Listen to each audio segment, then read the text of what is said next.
Salut tout le monde, je m'appelle Shamwil. Bienvenue sur Indigène Civilisé. Aujourd'hui, nous allons parler du panafricanisme et des militants panafricanistes. Alors, lorsqu'un homme politique ou un activiste noir prend la parole, ou lorsque celle-ci la lui est donnée, il est presque inévitable que cet activiste ou homme politique commence son exposé avec une accusation systématique, un réquisitoire contre le fameux esclavagiste, le colonisateur, le néocolonialiste, le capitaliste et que sais-je encore. Les activistes noirs, dans leur quasi-totalité, semblent ne pas savoir ce que veut dire faire de l'auto-analyse, de l'introspection. Ils semblent tout ignorer des sagesses ancestrales qui nous enseignent que la première bataille à mener est toujours contre soi-même. De Marcus Garvey en Kwame Nkrumah, en passant par des personnages récents comme Kemi Seba ou Nathalie Yambe, le discours reste le même. Toutes les injustices que subissent les communautés noires en Afrique ou ailleurs, c'est selon eux la faute de ce qu'ils appellent l'oligarchie occidentale. Ce type de discours d'auto-apitoiement nous fait passer pour des irresponsables, des victimes qui au final sont un petit peu coupables de ce qui leur arrive. Or, le panafricanisme originel voulait justement éviter ce type de discours d'auto-apitoiement et s'était donné pour objectif de prendre en main le continent africain, de repenser son histoire et de définir ses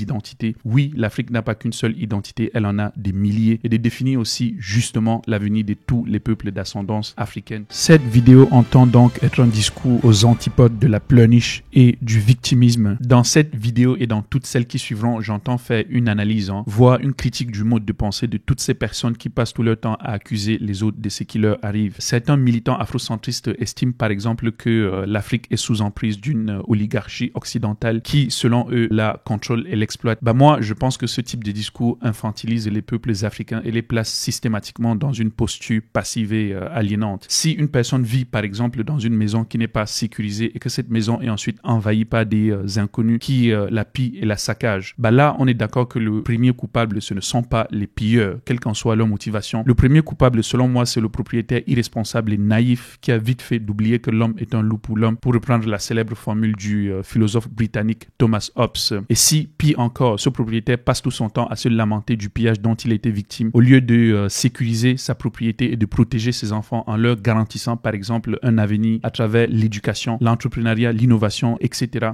Là, vous comprenez bien que si les pilleurs sont particulièrement motivés, ils n'auront pas d'autre choix que d'aller piller chez vous. Je suis convaincu que dans une situation pareille, on ne se protège pas en aboyant sur le pilleur, mais en renforçant les portes d'entrée et de sortie de sa propriété. Et c'est exactement ce que j'entends faire sur cette chaîne. Là où certains militants afrocentristes et panafricanistes brûlent les drapeaux des autres nations, moi j'ai tout simplement envie d'y hisser très haut le drapeau de ma nation. Si toi aussi tu penses que les peuples africains devraient cesser de se lamenter à tout va, si tu penses qu'ils devraient affecter leur énergie à l'édification de cette maison que tout le monde veut protéger mais dont personne ne veut vraiment prendre soin, une fois de plus, bienvenue sur Indigène Civilisé, cette chaîne qui n'est qu'à ses débuts mais qui se voudrait une sorte d'arbre à palabres, une espèce de baobab au milieu du village à l'ombre duquel les indigènes de la contrée s'unissent pour discuter non pas des villages voisins mais des tares qui minent leur société et la rendent vulnérable aux attaques externes. Du coup, ramène ton tabouret et installe-toi confortablement et commençons immédiatement avec cette citation du philosophe camerounais Marcian Toa qui dit, je cite, « La philosophie ne commence qu'avec la décision de soumettre l'héritage philosophique et culturel à une critique sans complaisance. Pour le philosophe, aucune donnée, aucune idée, si véritable soit-elle, n'est recevable avant d'être passée au crible de la pensée critique.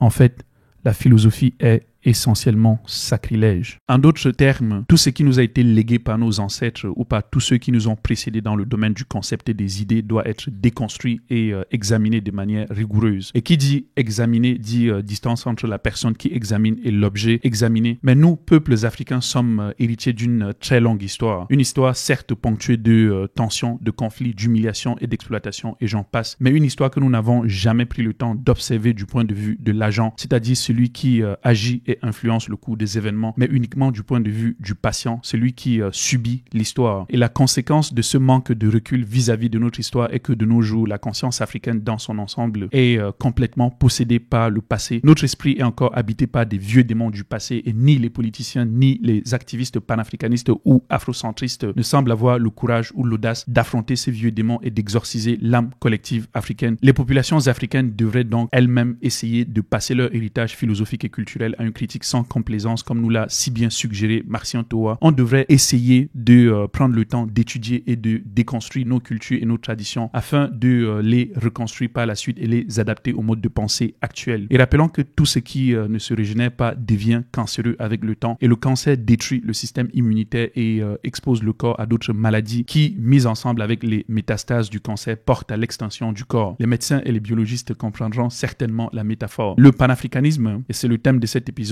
est un exemple emblématique. Pour tous ceux qui ne savent pas ce qu'est le panafricanisme, retenons pour l'instant que c'est un mouvement de lutte anticoloniale né entre la fin du 19e siècle et le début du 20e, même si certains voient dans toutes les luttes menées par les Noirs en Afrique et ailleurs avant le 19e siècle comme des événements qui doivent être posés sur la même ligne avec les luttes panafricanistes. Mais pour cette conversation, retenons tout simplement que le panafricanisme naît comme mouvement politique qui avait pour but de rassembler les peuples noirs de par le monde et de protester contre l'expropriation des terres dans les colonies, contre la discrimination raciale et surtout de penser l'identité noire en Afrique et dans les diasporas. Mais les panafricanistes de nos jours sont tellement possédés par le passé qu'ils sont incapables de penser un seul instant. Et c'est là mon premier reproche à tous ces individus qui s'autoproclament représentants des communautés noires, alors qu'on sait qu'ils ne sont pas nos représentants et qu'ils sont plus souvent dans de la propagande idéologique que dans la compréhension des phénomènes historiques et des rapports de forces géopolitiques qui agissent sur notre continent. Et cette incapacité du côté